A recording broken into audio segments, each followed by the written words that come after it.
The snow fell thick over Boston on Christmas night, coating the sidewalks in white silence. While inside Marcello's Italian restaurant, Daniel Morrison sat alone at table 7, watching the candle flame dance against the wine glass he had not yet touched. 52 years old, hair gone silver at the temples, wearing the navy blue dress shirt his sister Linda had insisted upon because it brought out the warmth in his hazel eyes.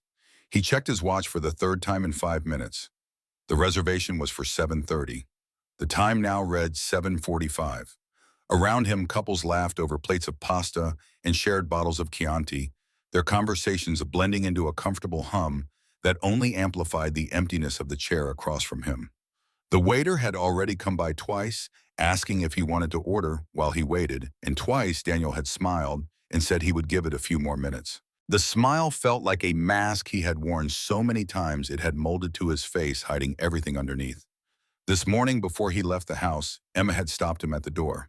His daughter, 10 years old now, with Rachel's dark hair and his own stubborn chin, had pressed a folded piece of paper into his palm.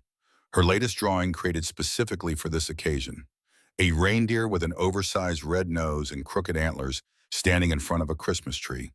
Below it, in her careful handwriting, "Good luck tonight, Daddy. I hope she's nice." Daniel had tucked the drawing into his jacket pocket where it remained now a small square of warmth against his chest. He reached in and touched the edge of the paper, feeling the slight texture of crayon beneath his fingertips. Emma believed in this date. Emma believed in all of his dates, every single one of the 9 attempts over the past 2 years. Each time she would ask afterward how it went, and each time Daniel would find some version of the truth that would not break her heart. The restaurant door opened, letting in a gust of cold air and a woman in a gray wool coat. Jennifer. 40 years old, blonde hair pulled back in a sophisticated twist, makeup precise and professional. A divorce attorney, according to Tom, the coworker who had arranged this meeting. Successful, independent, looking for something real. That was how Tom had described her. Daniel stood as she approached, extending his hand, trying to project confidence he did not feel. Jennifer's handshake was brief, her palm cool and dry. She slid into the chair across from him, but did not remove her coat. That detail registered somewhere in the back of Daniel's mind, a warning signal he chose to ignore. He asked if she had trouble finding the place. She said no, just traffic. The conversation stumbled forward in the way first conversations always did, full of polite questions and careful answers. Daniel found himself doing what he always did when nerves got the better of him, talking about Emma. He described the reindeer drawing, the way his daughter had taped it to the refrigerator alongside 100 other pieces of her artwork, until there was no white surface left visible. He mentioned the art competition she had won last month, first place in the regional elementary division, how she had stood on that stage with her chest puffed out like she had conquered the world. Jennifer listened with what appeared to be interest until he mentioned Emma's age. 10 years old. The shift in her expression was subtle but unmistakable. A slight tightening around the eyes, a cooling of whatever warmth had been present. Her voice carried a new edge when she asked about his wife. Daniel's throat constricted. Even after 8 years, the words still caught somewhere between his chest and his tongue. She passed away 8 years ago, a car accident. Jennifer nodded slowly, processing this information with the same analytical precision she probably applied to divorce settlements. Her fingers tapped against the tablecloth in a rhythm that suggested calculation rather than sympathy. The silence stretched between them, filled by the ambient noise of other diners enjoying their Christmas Eve. Daniel watched Jennifer's face, saw the verdict forming before she spoke. He had seen this expression before on other faces in other restaurants. The moment when the woman across from him weighed the variables and found the equation unsolvable. Jennifer stood reaching for her purse. She did not sit back down. The words came out flat, matter-of-fact, as if she were declining a business proposal rather than rejecting a human being. "You are 52. You have a 10-year-old daughter. You are a widower. That is a lot of variables. I am not equipped for variables."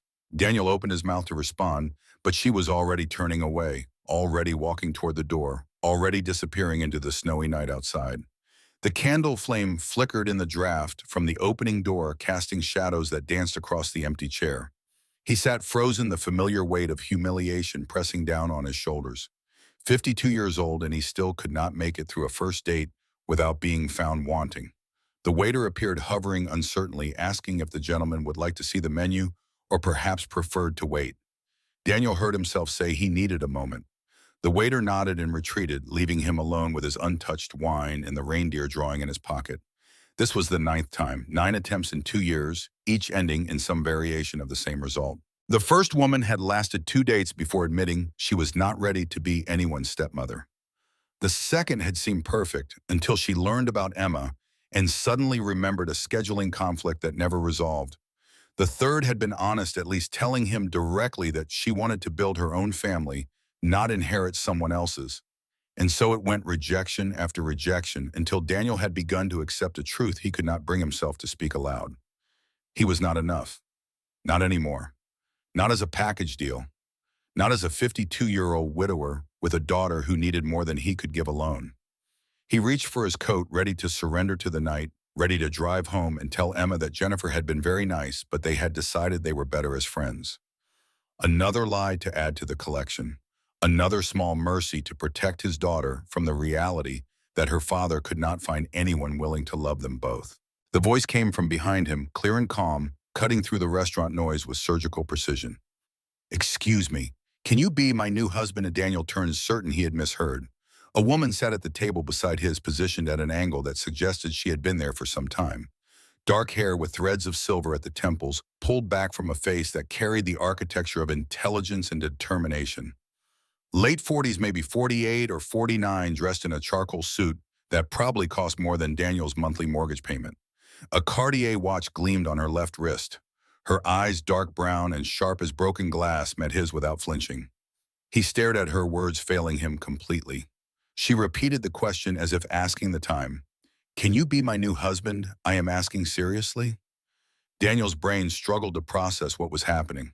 He was being proposed to by a stranger in an Italian restaurant on Christmas night, moments after being rejected by a woman who found his life too complicated. The absurdity of the situation should have made him laugh. Instead, he felt something crack open in his chest, some wall he had built so carefully over so many years. His voice emerged hoarse when he finally managed to speak. "I do not understand." The woman gestured toward the empty chair where Jennifer had sat moments ago. "I heard everything. Your date. What she said. I have been sitting here since before you arrived." She tilted her head slightly, studying him with an intensity that made him feel simultaneously exposed and seen.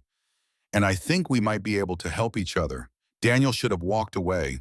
Every rational instinct in his body screamed at him to grab his coat, leave a 20 on the table, and get out of this restaurant before the situation became any stranger. Instead, he found himself rooted to the spot, held there by something in her voice that resonated with a frequency he recognized. The woman stood, smoothing her suit jacket with a gesture that spoke of boardrooms and high-stakes negotiations. She extended her hand. "Victoria Chen, CEO of Meridian Software Solutions. And before you ask, no, I am not insane. Although I understand why you might think so." Daniel took her hand. Her grip was firm, professional, but there was something beneath the surface that trembled almost imperceptibly. A vulnerability carefully contained. "Daniel Morrison, civil engineer. And I am absolutely certain you are insane." Victoria almost smiled. "Probably. But I am also very tired of being alone. And based on what I just witnessed, so are you." The words landed with unexpected force. Daniel released her hand, awareness flooding through him of how transparent he must have appeared, sitting alone in this restaurant, getting rejected on Christmas night, while a stranger watched from the next table. "Sit down." Victoria gestured to the chair across from her. "Let me buy you dinner. Let me explain what I mean. Why would you do that? Because you look like you need someone to talk to who is not going to judge you for having a daughter. And because I want to see if my insane idea might actually work." Daniel remained standing, caught between flight and curiosity. Everything about this situation defied logic. A strange woman asking to marry him. A Christmas night that had gone from disappointing to surreal. The reindeer drawing still pressed against his heart like a talisman, but there was something in Victoria's eyes that stopped him from leaving. Not pity, not mockery. Something that looked almost like recognition, as if she had identified in him a wound that matched her own. He sat down. Victoria took the seat across from him, the one Jennifer had abandoned. She signaled the waiter and ordered 2 glasses of Barolo without consulting Daniel, then folded her hands on the table with the precision of someone accustomed to running meetings. "For 3 years, my family has been pressuring me to get married." Victoria's voice carried the flatness of a story told too many times. They have spreadsheets of eligible men, doctors, lawyers, tech executives. They parade them in front of me at every holiday gathering like I am supposed to select one from a catalog. Daniel said nothing, uncertain what response was expected. The problem is that every man I have dated wants one of two things: my money or my connections. Victoria's jaw tightened almost imperceptibly. Sometimes both. I built my company from nothing. 25 years ago, I started in my garage with $3,000 and a used computer. 15-hour days, missed birthdays, missed funerals. I sacrificed everything to make it work. The waiter arrived with the wine. Victoria lifted her glass but did not drink, staring into the dark red liquid as if it held answers. And now that it is successful, everyone wants a piece. Men look at me and see a business opportunity, not a person. They calculate my net worth before they calculate whether they actually like me.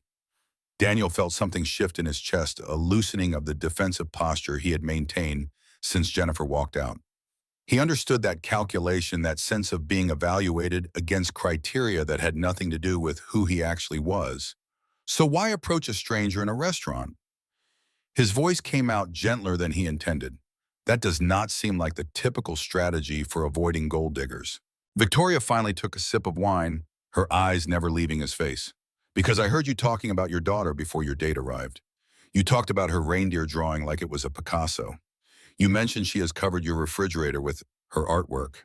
You described her winning an art competition, and your voice changed completely, became something alive and proud and real. Daniel felt heat creep up his neck. He had not realized anyone was listening, had not considered that his nervous chatter was being observed and analyzed. And then I watched that woman reject you because of those exact qualities. Because you love your daughter. Because you are a devoted father. Because you come with responsibilities. The heat spread to his face. Being witnessed in his humiliation felt worse than the rejection itself. Victoria set down her glass. I cannot have children. The words hung in the air between them, simple and devastating. I found out 5 years ago. Victoria's tone remained level clinical, as if she were discussing a quarterly earnings report. Medical condition, irreversible. When I told my then fiancé, he ended the engagement, said he wanted a real family. Those were his exact words. A real family. Daniel felt anger flare unexpectedly in his chest. That is terrible. It is reality. Victoria's shoulders moved in something that was not quite a shrug. Men want children. They want legacy. I cannot provide that. So they leave. Or they stay and treat me like I am defective, like I am less than whole, because my body cannot do what they expect it to do. The restaurant continued its cheerful bustle around them, oblivious to the exchange happening at table 7, couples sharing dessert, families gathered for holiday meals. The sounds of celebration that felt increasingly distant from the conversation Daniel found himself in. When I heard you tonight, Victoria continued, I thought perhaps fate was playing a joke on me. Or perhaps giving me an opportunity. You have a daughter who needs a mother. I want children but cannot have them. You keep getting rejected because you have a child. I keep getting rejected because I cannot have them. She spread her hands on the table, palms up as if presenting evidence. It makes sense. Logically. Practically. We could solve each other's problems. Daniel stared at her, trying to reconcile what she was proposing with any framework of normalcy. You want to marry a stranger because our situations are mathematically complementary. I want to explore whether two people who have been repeatedly failed by traditional approaches might find something that works through unconventional means. That is the most clinical description of a potential relationship I have ever heard. Victoria's lips twitched in something approaching amusement. I have been told I lack emotional vocabulary, one of the many criticisms my former fiancé leveled before he left. Daniel looked down at his wine glass, still full, still untouched. The evening had taken such a sharp turn from his expectations that he felt almost dizzy. 2 hours ago, he had been standing in his bathroom, adjusting his collar, telling his reflection that maybe this would be the one. Now he was discussing a marriage of convenience with a tech CEO who had overheard his worst moment. I have a daughter, his voice came out rough. She has been through enough. I cannot bring someone into her life unless I am certain it will not hurt her. You will never be certain. Victoria's response was immediate. That is not how life works. All you can do is make the best decision with the information available and adjust as circumstances change. That sounds like business strategy, not parenting. The best parenting involves strategy. Otherwise, we are just reacting emotionally to every situation and hoping for the best. Daniel shook his head, but he was not disagreeing. He was trying to process, trying to find the flaw in her logic, the reason this conversation should end immediately. But the longer he sat across from this strange, direct woman, the more he found himself listening. Give me your phone number. Victoria's voice shifted from analytical to something almost vulnerable. Let me meet your daughter. Let us see if this insane idea could actually work in reality rather than just in theory. And if it does not work, then we walk away. No harm done. We are strangers who had dinner on Christmas and discovered we are incompatible. It happens constantly in traditional dating. Daniel thought about Emma, about her face when she asked about his dates, about the way she had started mentioning that her friend Sophie's dad had a girlfriend who sometimes made them pancakes on Saturday mornings. He thought about the empty chair at their kitchen table, the silence in the house after Emma went to bed, the way he had started talking to Rachel's photograph like she might answer. Victoria was watching him, waiting. For all her composure, he could see something beneath it now, a tremor of hope or fear or both. You do not know me. The words came out weaker than he intended. I could be anyone. Then let us fix that. Victoria pulled out her phone. Give me your number. Let me learn who you are. Let me prove that I am serious about this. Daniel's hands trembled as he reached for his own phone. This was crazy. She was a stranger, a wealthy, successful stranger who wanted to marry him after overhearing his dating disaster. The situation belonged in a movie, not in his actual life. But she was not looking at him like he was broken. She was not looking at him like he came with too much baggage. She was looking at him like he might be the answer to a question she had been asking for years. He gave her his number. Victoria typed it into her phone, then sent him a text so he would have her contact information. The message was characteristically direct. This is Victoria. Call me when you are ready. I do not know if I will ever be ready. Daniel's voice was barely above a whisper. Nobody is ever ready for anything important. Victoria stood reaching for her coat. But the things worth doing rarely wait until we feel prepared. She left cash on the table for both their uneaten meals, then paused, looking down at him with an expression that seemed almost soft in the candlelight. I know this is unconventional. I know you have every reason to think I am out of my mind. But I also know that you are sitting alone in a restaurant on Christmas night, having just been rejected by someone who could not see past your circumstances to the person underneath. I see you, Daniel Morrison, and I think you might be worth taking a chance on. She walked out of the restaurant before he could respond, disappearing into the swirling snow, leaving Daniel alone with a glass of wine he had never touched and a phone number that might change everything. He sat there for a long time, watching the candle burn lower, feeling the reindeer drawing against his chest. Eventually, the waiter came by and asked if he needed anything else. Daniel shook his head, paid for the wine he had not drunk, and stepped out into the Christmas night. The snow had stopped falling, leaving the streets coated in white silence. Daniel walked to his car, his breath forming clouds in the cold air, his mind replaying the conversation over and over. Victoria Chen, CEO, could not have children, wanted a family anyway. Had listened to him ramble about his daughter and seen something worth pursuing. He sat in his car for 10 minutes before starting the engine, staring at his phone at the text message from Victoria. This is Victoria. Call me when you are ready. Ready, as if anyone could ever be ready for something like this. He drove home through empty streets, past houses glowing with Christmas lights, past windows revealing families gathered around trees and tables. His own house appeared at the end of the block, the porch light on the upstairs window dark, where Emma would be sleeping at his sister's place for the night. Inside, the house felt too quiet, too empty, the way it always felt when Emma was not there to fill it with noise and movement and life. Daniel walked to the living room and stood before the photograph on the mantel. Rachel on their wedding day, her head thrown back in laughter, so alive it hurt to look at her. He had taken that picture himself seconds after she had tripped on her dress coming down the aisle and turned what could have been embarrassment into pure joy. 8 years since she had been taken from him. 8 years since the phone call from the police, since the drive to the hospital that he barely remembered, since the doctor with tired eyes telling him They had done everything they could. 8 years since his world had collapsed into a shape he barely recognized. What would she think of this? Of him sitting in a restaurant considering marriage with a stranger? Of him entertaining the possibility of moving on, of bringing another woman into Emma's life? The guilt sat heavy in his chest, familiar as breathing. He pulled Rachel's letter from the drawer, where he kept it, the paper soft from handling the creases, deep from being folded and unfolded hundreds of times. She had written it when she was pregnant with Emma, a just-in-case gesture that neither of them had taken seriously at the time. Now it was one of his most precious possessions, her handwriting, the closest thing he had to her voice. Daniel, if I am not there, promise me one thing. Do not live like a ghost. I love you. But I do not want you to spend the rest of your life mourning me. I want you happy. I want Emma to have a full family, whatever that means.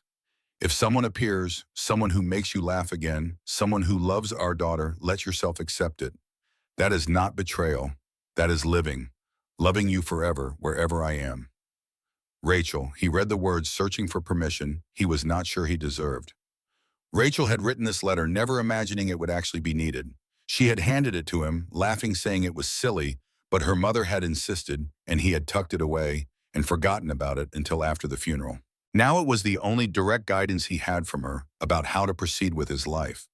Daniel folded the letter carefully and returned it to the drawer. He looked at his phone again at Victoria's message. 3 days on. He would give himself 3 days to think about it. 3 days to decide if he was ready to take a chance on something completely insane. He went to bed alone in the house that still smelled faintly of lavender, Rachel's favorite scent, from the half-empty bottle he could not bring himself to throw away. The first day passed in a blur of Christmas morning, with Emma, who had been dropped off by Linda, early, vibrating with excitement over presents and pancakes. Daniel watched his daughter tear through wrapping paper, shrieking with joy over an art set she had been coveting for months, and he felt the familiar mixture of love and inadequacy that characterized most of his parenting. Emma was growing up so fast. 10 years old now, on the cusp of adolescence, asking questions he did not know how to answer. Why did not he have a girlfriend like Sophie's dad? Did he ever get lonely? Was he going to be by himself forever? That last question had kept him awake for 3 nights after she asked it. 10 years old and already worrying about her father's loneliness. Children were not supposed to carry that burden. He did not mention Victoria, did not know how to explain a conversation that he himself could barely believe had happened. The second day he returned to work to the engineering firm where he had spent the past 20 years designing bridges and overpasses.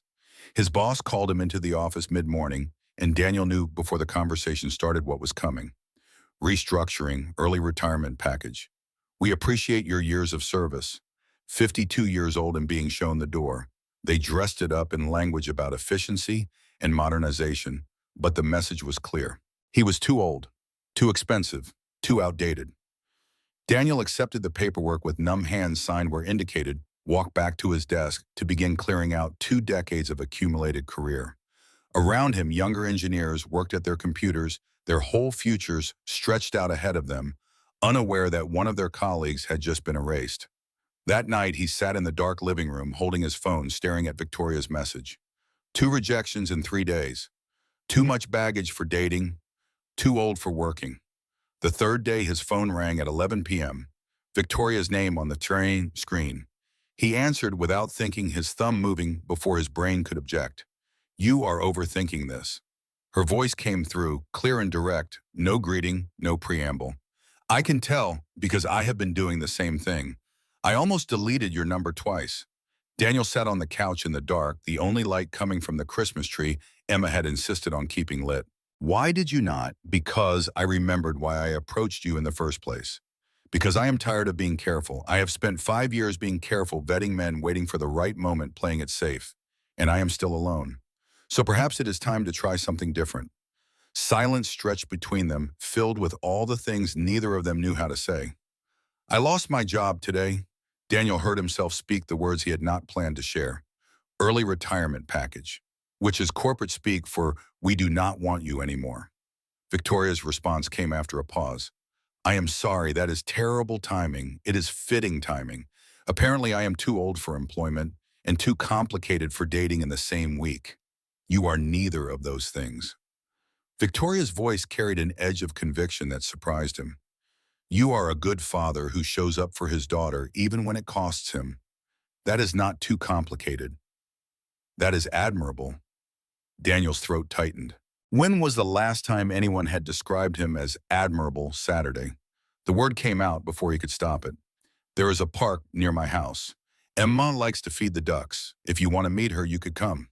What time? 10 in the morning. I will be there. She hung up before he could change his mind.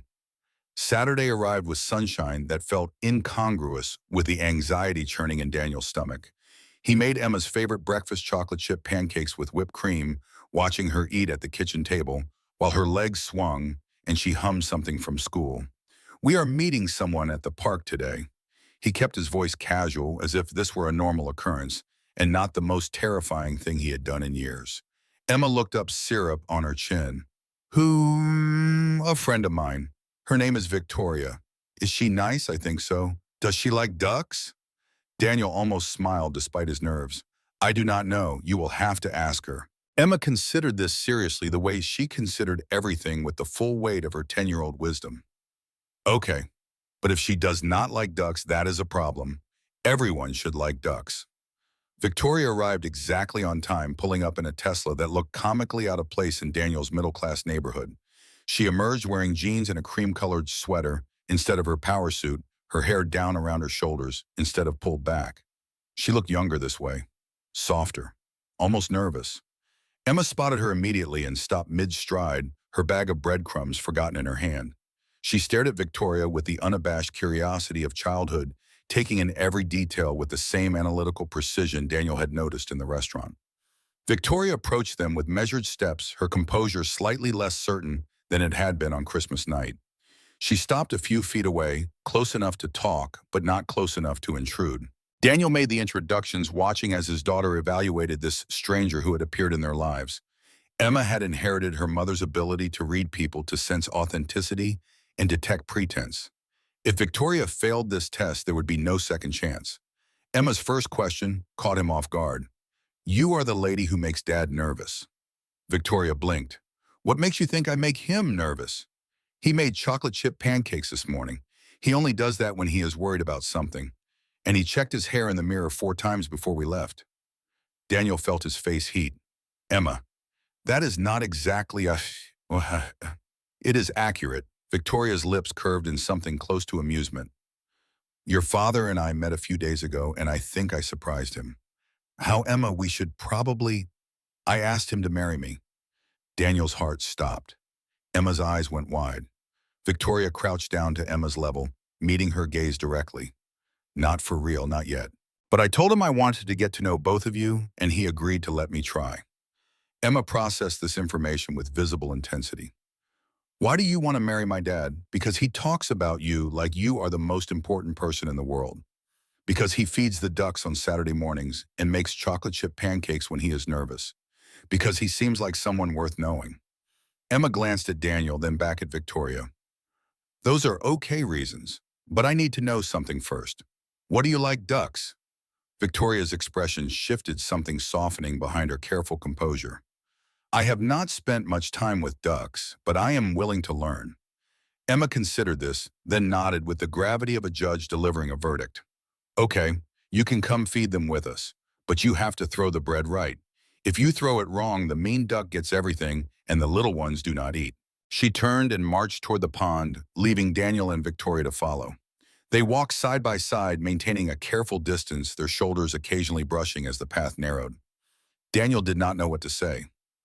Victoria had just told his 10-year-old daughter that she wanted to marry him, and Emma had responded by giving duck feeding lessons.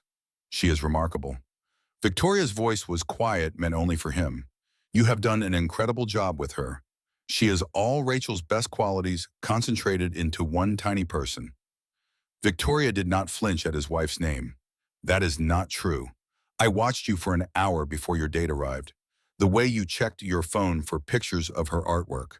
The way you straightened the salt shaker because it was slightly crooked. She gets her attention to detail from you. Daniel did not know how to respond to that. People usually avoided mentioning Rachel, treating her name like something fragile that might shatter the conversation. Victoria spoke it naturally, acknowledging her existence without making it awkward. At the pond, Emma took charge of the duck feeding operation with military precision. She explained which ducks were aggressive and which were shy. She demonstrated the proper throwing technique, a gentle underhand that scattered the bread evenly. She critiqued Victoria's first attempt kindly but firmly. Too hard. You scared the small one. Try again but softer. Victoria tried again. Her second throw was better. Her third earned a nod of approval from Emma. They spent an hour by the pond, the conversation flowing more easily than Daniel had expected. Emma dominated most of it, talking about school and art and her friend Sophie, who had a dog named Butterscotch. Victoria listened with genuine attention, asking questions that showed she was actually hearing the answers. By the time the bread ran out, something had shifted. Emma was walking between them, occasionally taking Victoria's hand when the path got uneven, chattering about things she wanted to show Victoria at their house. "Can she come see my room?" Emma asked as they reached the car. "I want to show her my drawings." Daniel hesitated, but Victoria was already saying she would love to, and Emma was already running toward the house, and somehow they were inside before he could object. The house felt different with Victoria in it, smaller somehow, and also more alive. She stood in the living room, taking in the photographs on the walls, the accumulated evidence of a life lived in the shadow of loss. The pictures were Emian at various ages, but some were Rachel, wedding photos, hospital photos, a shot from their honeymoon in Maine that Daniel had always loved because she was laughing at something he could not remember. Victoria stopped in front of that one. She was beautiful. Daniel joined her, looking at Rachel's frozen laughter. She was. Victoria said nothing else, just nodded and followed Emma upstairs. Emma's room was an explosion of color and creativity. Drawings covered every surface, taped to walls, pinned to a corkboard stacked on the desk. Some were careful studies of animals and flowers. Others were wild abstractions, colors bleeding into each other without apparent pattern.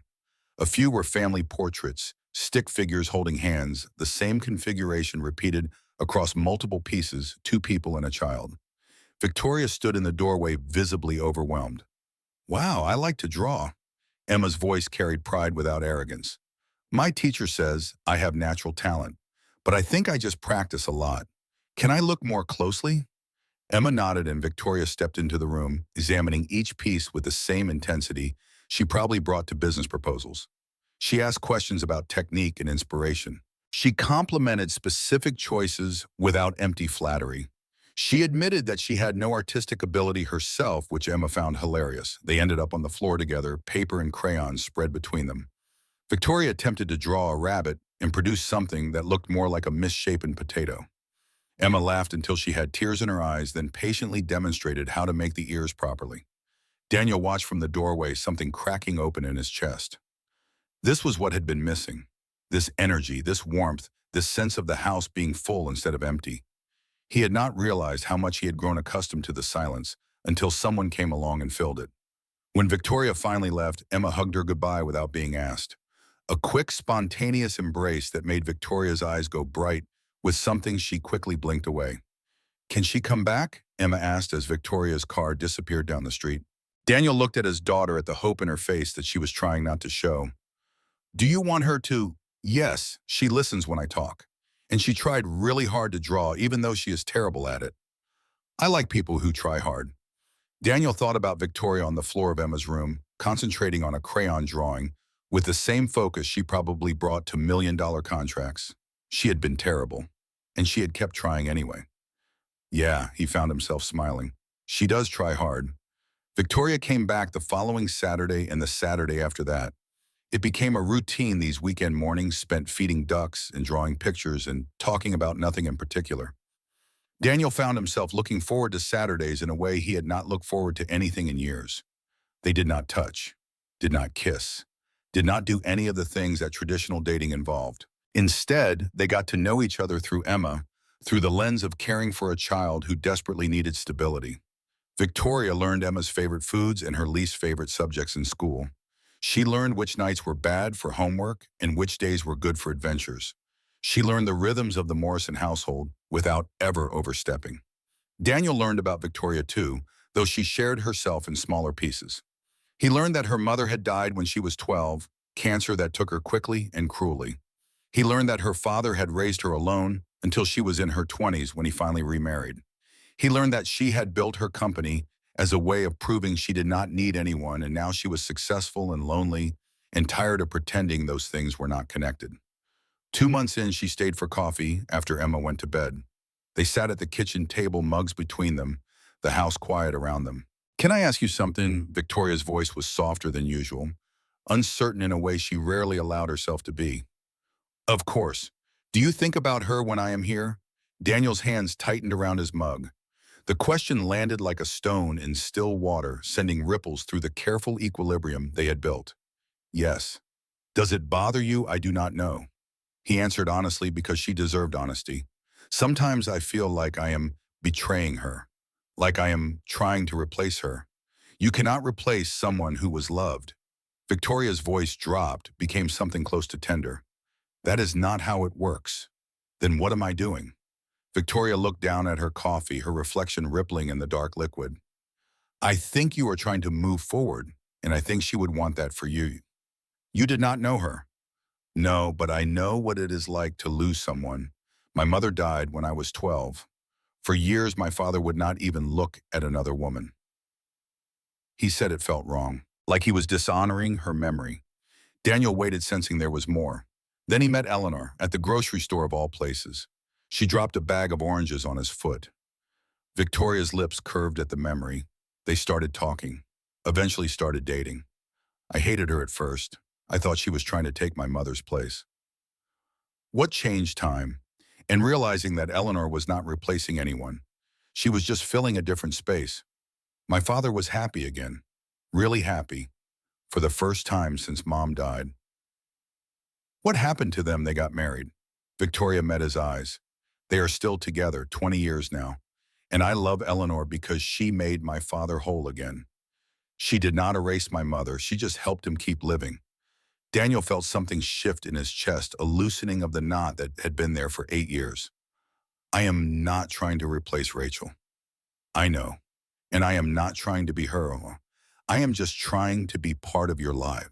If you will let me, I want to." The words came out rougher than he intended. "I just do not know if I am ready." Victoria reached across the table. Her hand stopped halfway, not quite touching his. "Nobody is ever ready, but maybe we can figure it out together." Daniel looked at her hand, then at her face. She looked scared, hopeful, vulnerable. All the things she spent her professional life hiding. He took her hand. That afternoon, Daniel took Victoria to meet her father, the man who had raised her after her mother died. Henry Chen lived in a large house in the suburbs of Boston, a sprawling property with gardens that Eleanor maintained with passionate dedication. He met them at the door, 78 years old but standing straight as a military officer, his hair silver white and his eyes sharp as broken glass. "So this is Daniel." Henry's handshake was firm, evaluating. "My daughter has told me about you. I hope good things, mostly." Henry stepped back, allowing them into a foyer that smelled of furniture polish and fresh flowers. "Come, we will talk in my study." The study was a room of leather and books, walls lined with shelves that held decades of accumulated reading. Henry gestured Daniel to a chair and took the one across from him, leaving Victoria standing uncertainly by the door. "Go help Eleanor with lunch." Henry did not look at his daughter as he spoke. "I want to talk to Daniel alone." "Dad, that is not—" "Go." Victoria went, casting Daniel a look that might have been apology or warning. Henry studied Daniel for a long moment, his gaze carrying the weight of 78 years of accumulated wisdom. "My wife died when Victoria was 12. Did she tell you that?" "She mentioned it. I was 46. Thought my life was over." Henry's voice carried no self-pity, just statement of fact. "I had a daughter to raise and a business to run and a hole in my chest where my heart used to be." Daniel nodded. He understood. "For 15 years, I refused to look at another woman. Told everyone I was honoring my wife's memory." Henry leaned forward, his eyes intense. "But that was a lie. I was afraid of loving someone and losing them again, afraid of betraying what my wife and I had built." "What changed, Eleanor?" happened. Henry's expression softened slightly. "She dropped oranges on my foot in the grocery store and would not stop apologizing. And something about her made me laugh for the first time in years. Victoria hated her at first, thought I was betraying her mother. She told me. It took years for them to find peace with each other." Henry sat back, "But now Victoria loves Eleanor.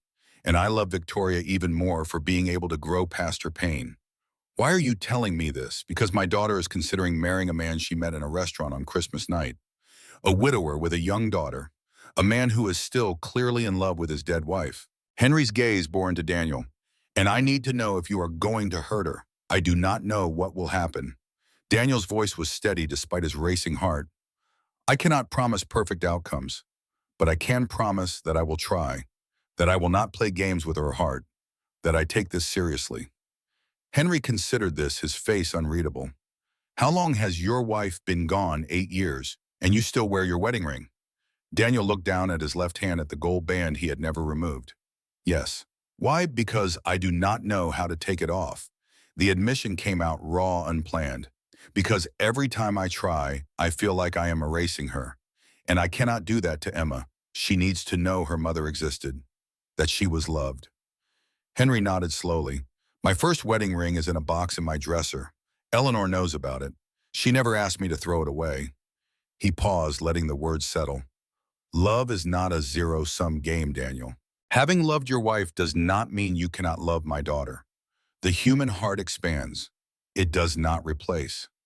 I know. Daniel's throat felt tight. I am trying to believe that. Then keep trying. Henry stood, signaling the end of the interview. Victoria deserves someone who will fight for her. Someone who will not run when things get difficult. Be that person and you have my blessing. Be anything less and I will make your life very uncomfortable. There was something almost paternal in the threat, and Daniel found himself appreciating it. Victoria had someone who would fight for her. That mattered. The weeks continued their rhythm, each Saturday bringing Victoria deeper into their lives. She learned to make Emma's favorite mac and cheese. She sat through a 3-hour school art show without checking her phone once. She memorized Emma's friends' names and her teachers' personality quirks in the specific way she liked her hot chocolate. Daniel watched his daughter bloom under the attention, becoming more confident and secure. Emma started calling Victoria by her first name without the polite distance of Miss. Started saving her best drawings to show Victoria on Saturdays. Started asking when Victoria was coming back before she even left. 3 months in, Daniel realized he was in love. The realization hit him on a Tuesday afternoon waiting in the pickup line at Emma's school. Victoria had texted him a picture of a rabbit she had attempted to draw during a boring meeting, asking if Emma would approve. The rabbit looked like a marshmallow with ears. It was terrible. And Daniel found himself smiling at his phone like a teenager, warmth spreading through his chest that had nothing to do with the car's heater. He loved her.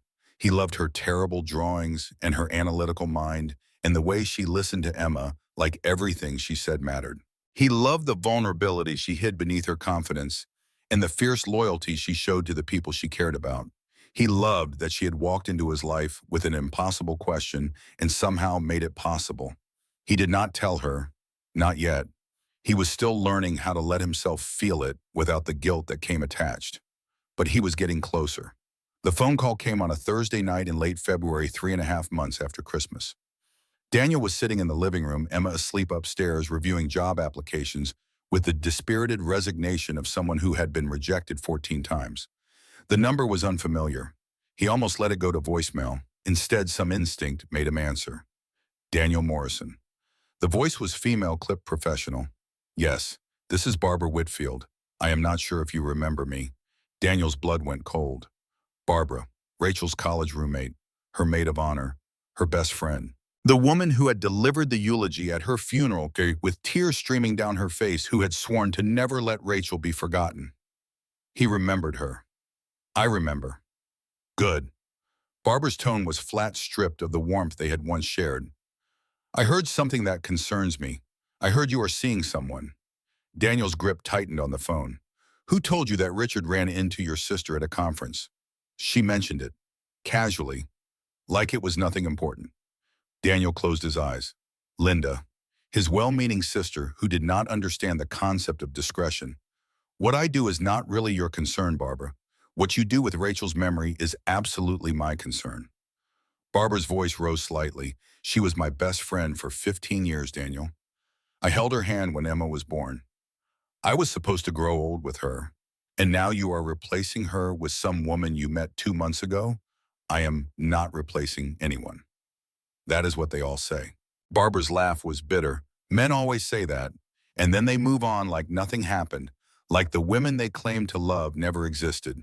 Daniel felt anger building in his chest, hot and unexpected. You do not know anything about my relationship. You do not know anything about my life. You have not called me in over a year. I call Emma on her birthday. I call on Rachel's anniversary. I am not absent from your lives. You send cards. Daniel's voice hardened. You make token gestures. And now you call to lecture me about moving on when you have not actually been present for any of the moving silence on the line. I am trying to protect Rachel's memory. Rachel's memory does not need protection. Daniel's voice cracked. Rachel's memory is in Emma's face every time she smiles. It is in the drawings on my refrigerator and the photos on my walls. I have not forgotten her. I will never forget her. But I am allowed to keep living. With who? Some stranger you met in a restaurant. With someone who sees me as a person, not a package of complications. With someone who loves Emma. With someone who makes me feel like I might actually have a future. Barbara's breathing was audible through the phone, ragged with emotion. Rachel would not want this. You do not know what Rachel wanted. The line went dead. Daniel sat in the dark living room phone, still pressed to his ear, his whole body trembling. The conversation had lasted less than 5 minutes, but had drained him completely. His phone buzzed with a text message. This is not over, Daniel. I will not let you forget her. I will not let Emma forget her. Whatever you are doing needs to stop. Daniel stared at the message, cold spreading through his chest. He thought about calling Victoria, about telling her what had happened, about warning her that a storm was coming. Instead, he put his phone down and walked upstairs to check on Emma. His daughter was sleeping peacefully, her face soft in the nightlight's glow, Rachel's features evident in the curve of her cheek and the shape of her mouth. Whatever happened with Barbara, Emma would be protected. She would not be caught in the crossfire. She would not be made to feel guilty for loving Victoria. Daniel would make sure of that. He returned to the living room and picked up his phone. He typed a message to Victoria, deleted it, typed another, deleted that too. Finally, he settled on something simple. Can we talk tomorrow? Something happened that you should know about. Victoria's response came immediately. Of course, is everything okay? I do not know yet, but I am not going anywhere. Whatever happens, I am not running.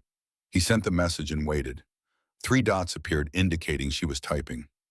Neither am I. 2 sentences, 12 words, enough to make him feel less alone in the dark house that suddenly felt full of ghosts.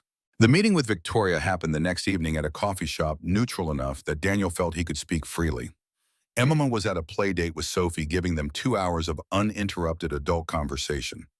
Daniel told Victoria everything, about Barbara, about the phone call, about the threat that this was not over. Victoria listened without interruption, her face carefully neutral, in that way she had when processing information. When he finished, she remained silent for a long moment, stirring her untouched latte. So Rachel's best friend thinks I am destroying her memory by existing. That is the general summary, and she is going to try to stop us. She is going to try something. I do not know what. Victoria set down her spoon. Does she have any actual power to affect our relationship? Daniel considered this. She knows a lot of people who knew Rachel, family, friends, neighbors, people from the church we used to attend. If she starts telling them I am betraying Rachel's memory, what? They will disapprove. Victoria's eyebrows rose. Daniel, we are grown adults. We do not need community approval to date each other. Emma does not need to hear people talking about her father.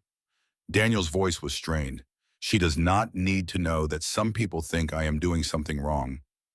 Victoria reached across the table and took his hand. Emma is 10 years old and remarkably perceptive. She will probably hear things regardless of what we do. The question is not whether she hears them, but whether she trusts us enough to process them. I do not want her hurt, neither do I.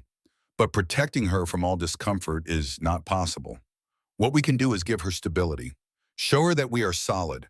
Let her see that love is not something to be ashamed of. Daniel looked at their joined hands, her fingers pale against his. When did you become a parenting expert? When I started caring about your daughter like she was mine. The words hit him somewhere deep, somewhere he had protected since Rachel's death. Victoria said them simply without drama, like she was stating an obvious fact. Whatever Barbara does, I am not going anywhere. Victoria's grip tightened on his hand. I did not walk into that restaurant on Christmas night to be scared off by someone else's grief. I walked in because I was tired of being alone, and I saw someone else who was tired of being alone, and I thought maybe together we could be less tired. Daniel felt tears prick at his eyes, unexpected and embarrassing. I am glad you did. So am I. Victoria's smile was small but genuine. Now, shall we prepare for whatever Barbara is planning? Because if there is one thing I have learned in business, it is that proactive defense is always better than reactive scrambling. What do you suggest? Tell Emma. Not everything, but enough. Let her know that some people might say things about me, about us, and that she should come to you if she hears something confusing. Children handle truth better than they handle secrets. She is 10. She is also smarter than most adults I know. Victoria squeezed his hand once more before releasing it. Trust her, Daniel, and trust us. We have built something real here. Barbara's grief cannot undo that unless we let it. The conversation with Emma happened that weekend after Saturday morning ducks and before Victoria arrived for lunch. Daniel sat his daughter down at the kitchen table with the seriousness the moment required. Emma, there is something I need to tell you. She looked at him with those eyes that saw too much. Is it about Victoria, partly? Daniel took a breath. Do you remember Aunt Barbara Rachel's friend who sends you birthday cards? The one with the fancy handwriting? Yes, she is not happy that Victoria is spending time with us. She thinks I should not be seeing anyone new. Emma's brow furrowed. Why? Because she loved your mom very much, and she is still sad about losing her. Some people think that being sad means you cannot also be happy. That if I have feelings for Victoria, it means I do not love your mom anymore. That is dumb. Daniel blinked. What? That is dumb. Emma's voice carried the conviction of absolute certainty. You can love more than one person. I love you, and I love me, and I love Grandma, and I love Sophie. Love is not like a pea where if you give some away, there is less left. Daniel felt tears threaten again. Where did you hear that? Victoria told me. Emma's expression softened. We talked about it one day when you were making lunch. She said her dad loved her mom and then he loved Eleanor, and neither love was less because the other existed. She said human hearts grow bigger when they need to, not smaller. Victoria had explained the philosophy of love to his 10-year-old without him knowing, had prepared Emma for this exact conversation without being asked. So if Aunt Barbara says something mean about Victoria, Emma continued, I will tell her she is wrong. Love is not a pie. Daniel pulled his daughter into a hug, holding her tight against his chest. You are the smartest person I know. I know. Emma's voice was muffled against his shirt. Can we have pancakes now? The attack came 3 weeks later. Emma's school was hosting a spring art exhibition, a showcase for students from kindergarten through 5th grade. Emma had been preparing for weeks, 3 of her best pieces selected for display. She had invited both Daniel and Victoria, her excitement visible in every bouncing step. The school gymnasium was crowded with parents and grandparents, siblings and friends. Artwork lined every wall, a kaleidoscope of creativity and childhood imagination. Daniel and Victoria walked through the displays together, Emma running ahead to check on her own submissions. Daniel spotted Barbara before she spotted him. She stood near the refreshment table with Richard, her husband, both of them scanning the crowd with obvious intent. When Barbara's eyes landed on Daniel, her expression hardened into something cold. She knows I am here. Daniel kept his voice low, leaning toward Victoria. I assumed she would. Victoria's composure did not waver. Shall we find Emma's artwork and admire it very publicly? Is that your strategy? Make a scene before she can. My strategy is to behave like we belong here, because we do. They found Emma's display in the corner of the gymnasium. 3 pieces mounted on a board, each one marked with Emma's name and grade. A watercolor of a sunset over the ocean. An intricate pencil drawing of a cat curled in a window. And the 3rd piece, the newest one, the one Daniel had not seen before. A family portrait. 3 figures holding hands standing in front of a house that looked remarkably like their own. A man with gray-touched hair. A woman with dark hair to her shoulders. A girl in the middle, smaller, smiling wide. Below, in Emma's careful script, my family. Victoria's hand found Daniel's, her grip tight. She drew us. Victoria's voice was barely audible. She drew us as her family. Daniel could not speak. His daughter had created this, had sat in her room and decided that this was what family looked like to her now, had submitted it for display in front of her entire school, her teachers, her classmates. The pride in his chest battled with terror at what Barbara would think when she saw it. He did not have to wait long. Well, Barbara's voice came from behind them, sharp enough to cut glass. Daniel turned to find her standing 3 feet away, eyes fixed on Emma's family portrait. I see the replacement is complete, Barbara. Daniel kept his voice steady despite the blood pounding in his ears. This is not the place. This is exactly the place.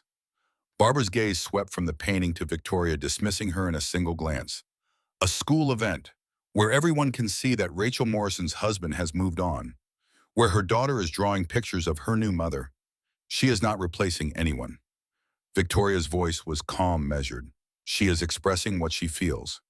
And what she feels is that you belong in family portraits while Rachel does not. Barbara's laugh was bitter. How nice for you. Rachel is in every picture Emma draws. Daniel's control was slipping, anger bleeding through despite his efforts. She has drawn her mother hundreds of times. This is one drawing about the present. It does not erase anything. Does it not? Barbara's voice rose, drawing attention from nearby parents. Does it not tell Emma that her mother is forgettable? That some stranger can waltz in and take her place? You need to stop. Daniel stepped forward, positioning himself between Barbara and the artwork. Emma could come back any moment. Whatever you think about me, she does not deserve to hear this. She deserves to know her mother mattered. Her mother mattered. The words tore out of Daniel, 8 years of grief compressed into a single statement. Her mother mattered more than anything. I loved Rachel with every piece of myself. I held her when she died. I have not slept in our bed since because I cannot stand the emptiness. I kept her perfume because throwing it away felt like throwing her away. She mattered, Barbara. She matters. She will always matter. Silence spread around them. Daniel became aware of the watching eyes, the suspended conversations, the attention focused on their confrontation. Then why is she being replaced? Barbara's voice cracked, the anger giving way to something raw and wounded. She is not being replaced. Daniel's anger dissolved into exhaustion. Nothing can replace her. But I am still alive, Barbara. Emma is still alive. We have to keep living. We have to find ways to be happy. Or what was the point of surviving at all? Barbara stared at him, tears spilling down her cheeks. I cannot let her go. I cannot let her be forgotten. Then do not. But do not ask us to stop living as a way of honoring her death. That is not what she wanted. That is not what she asked for. How do you know what she wanted? Because she told me. Daniel reached into his jacket and pulled out the letter, the folded paper he carried everywhere now. She wrote this before Emma was born. Read it. Read what she actually wanted for us. He held it out, his hand trembling. Barbara stared at the paper like it might bite her. Slowly she took it, unfolded it. Read the words that Daniel knew by heart. The gymnasium remained frozen around them, a tableau of family drama played out in public. Barbara finished reading. Her face crumpled. She knew. Barbara's voice was barely a whisper. She knew she might not survive. She was practical that way. Daniel felt his own tears threatening. She wanted me to be happy. She wanted Emma to have a full family. That is what she wanted, Barbara. Not for us to stop living, not for us to be ghosts. Barbara looked at Victoria, really looked at her for the first time. The hostility had drained from her expression, leaving only exhaustion and grief. I have been grieving her for 8 years. Barbara's voice broke. Every day, I cannot stop. Then do not stop. Victoria spoke gently, carefully. But grief is not a wall. It does not have to separate you from everyone who is still here. Emma's voice cut through the moment. Dad, why is Aunt Barbara crying?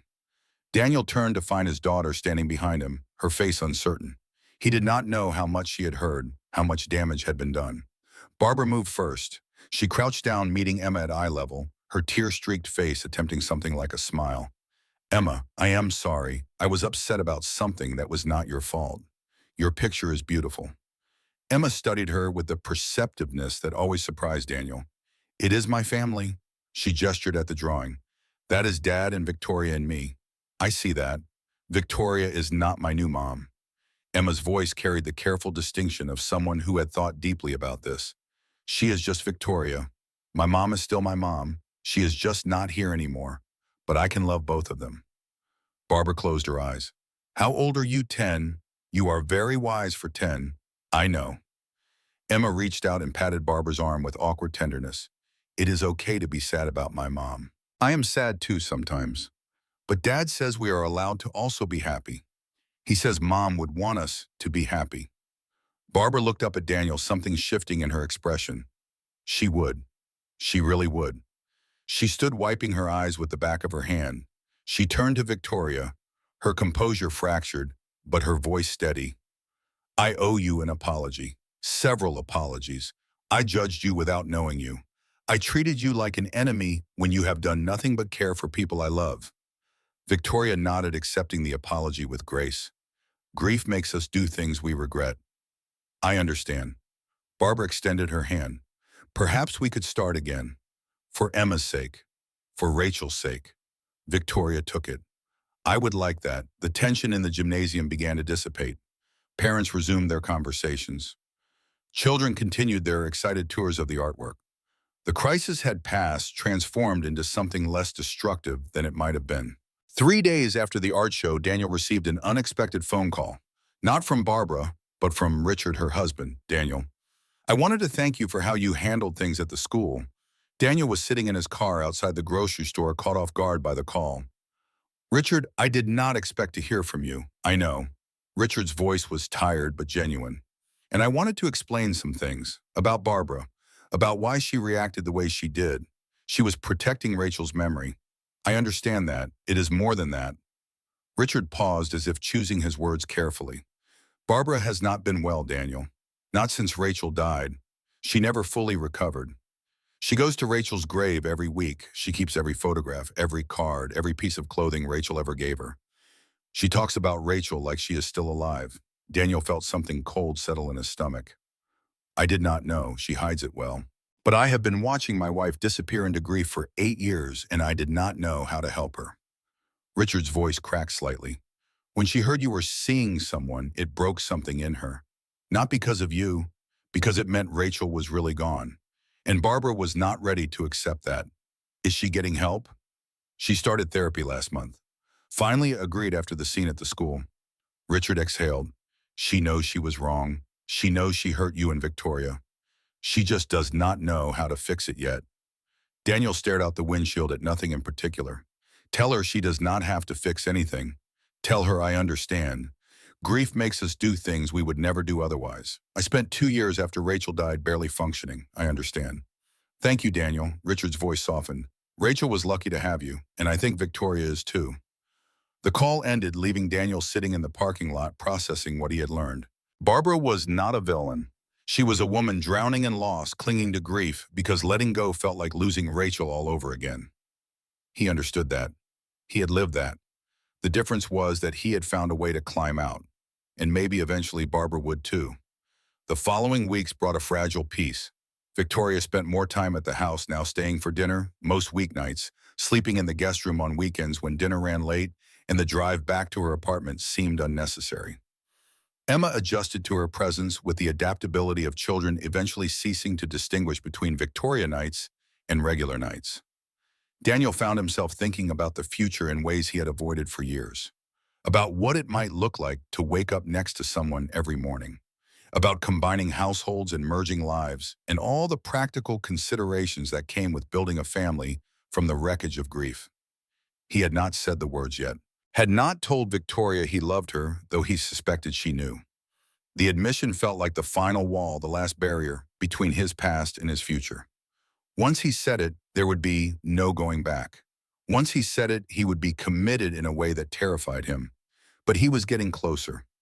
Every day, every conversation, every moment of watching Victoria with Emma brought him closer to the edge of that cliff. Then Victoria missed Emma's spring recital.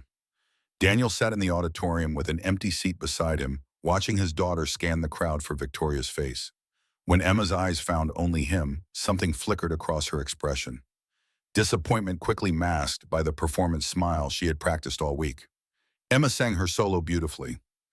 Daniel recorded every second on his phone, but when the recital ended and Emma ran to him, her first question was not about how she had done. Where is Victoria? Daniel felt the question land like a blow. She had a work emergency. She wanted to be here. She is very sorry. Emma nodded, her face carefully neutral. Okay, that single word contained multitudes. Okay meant she understood. Okay meant she was hurt. Okay meant she was already learning to expect less, to protect herself from disappointment, to build the walls that children construct when adults fail them. Daniel drove home with Emma silent in the back seat, his anger building with every mile. Victoria had promised, had sworn she would be there, had looked him in the eye that morning and said nothing would keep her away.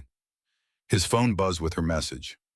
I am so sorry. The meeting ran over. Is she okay? Daniel did not respond.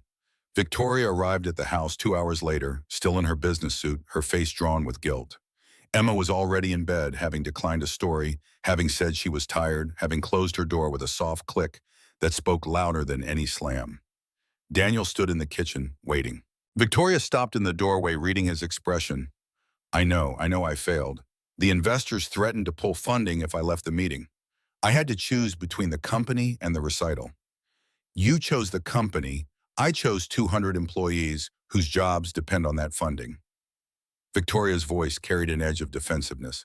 I chose the people who would lose their livelihoods if Meridian collapsed. You chose them over your daughter. The word hung between them. Daughter. Victoria flinched as if struck. She is not my daughter. Victoria's voice came out strangled. Not legally, not biologically. I have no actual claim to her. Daniel felt something crack in his chest. Is that how you see it? That is how the law sees it. That is how my board sees it. They do not understand why their CEO is restructuring her entire life around a child who is not hers. Is that what you told them, that Emma is not yours? I told them I had a family commitment. They told me family commitments do not override fiduciary responsibility. The silence stretched between them, filled with everything neither of them knew how to say. I sat in that auditorium with an empty seat beside me. Daniel's voice was rough. Emma looked for you. She expected you, and you were not there.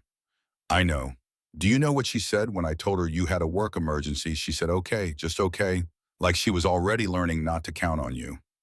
Victoria's face crumpled. Daniel, please. I have watched my daughter learn to expect disappointment before. After Rachel died, after every woman who rejected us because Emma was too much complication, I will not watch her learn it again from someone who promised to be different. I am different. Then act like it. He walked past her out of the kitchen up the stairs. He heard her follow but did not stop, did not turn around, did not know what he would say if he did. They slept in separate rooms that night. Victoria in the guest bedroom.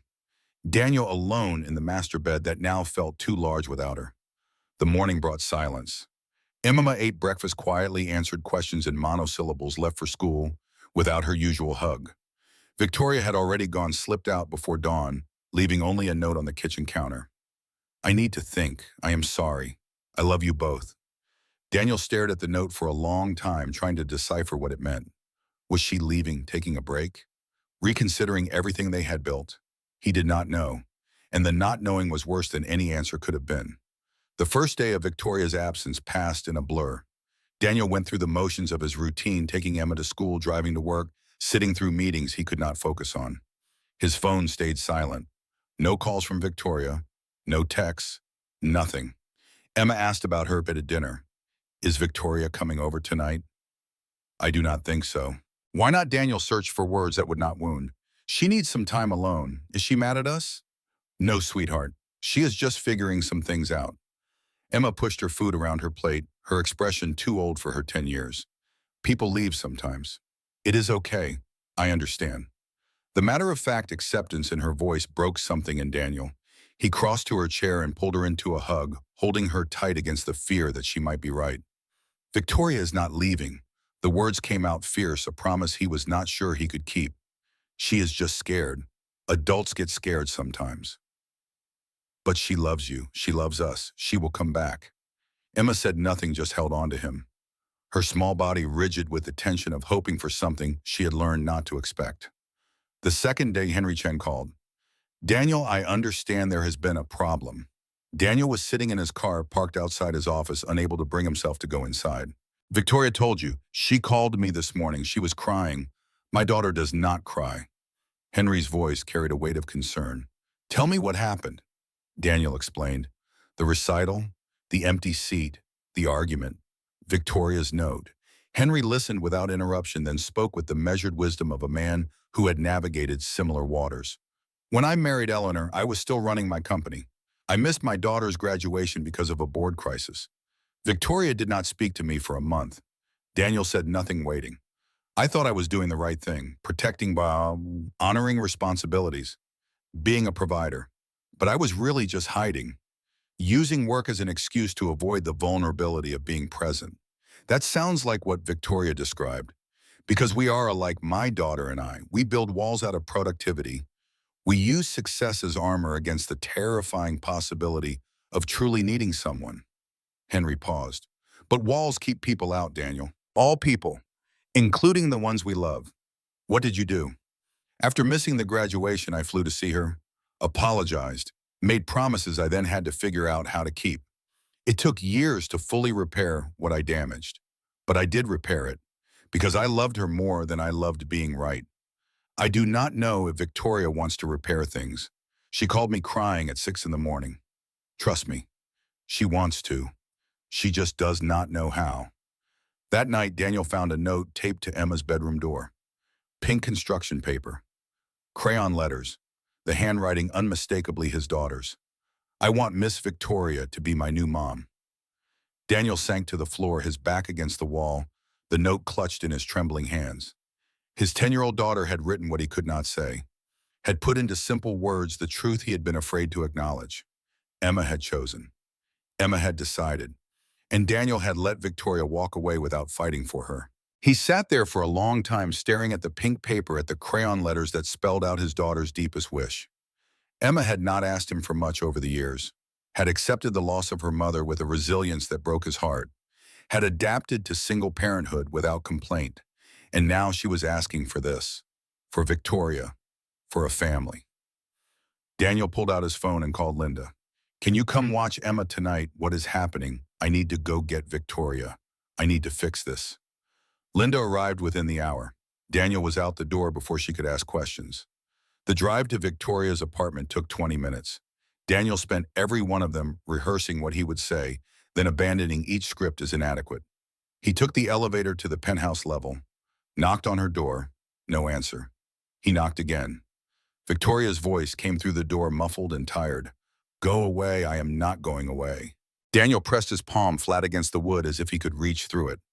I found something you need to see, Daniel. I cannot do this right now. Open the door, Victoria. Please. Silence. Then the sound of locks disengaging.